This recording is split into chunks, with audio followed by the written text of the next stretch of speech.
ይመሮ ይላል አባቴ። ቆይ አንተ ለምንድን ነው ዳውን የማትከፍለው እንዴ? እኔ ቢኖረኝ አልከፍልም እንዴ? ያለውን ነገር እያየ ነው፣ የኑሮውን ነገር እያየ ነው እንዴ? ምንድነው? አይደለም ልክ አይደለም እንዴ? ሰው በቃሉ መገኘት አለበት። እሺ አሁን የሆነ ነገር አበድረኝ። እንደውም ተጨማሪ ሄድ ከዚህ። ግን ይኸውልህ ሰው አታሳቅ እሺ። እኛ ላለመክፈል ፈልገን አይደለም ሁሌ ዱቤ የምንወስደው። አታሳቅ። እውነቴን ነው የምልህ። አታሳቅ፣ ሰው አታሳቅ።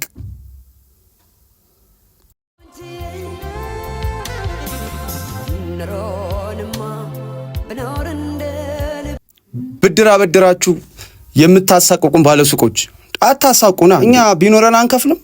እንከፍላለን። ግን የለንም። በቃ ሲኖረን እንከፍላለን። አታሳቁ። ላለመክፈል አስበን ነው እንዴ?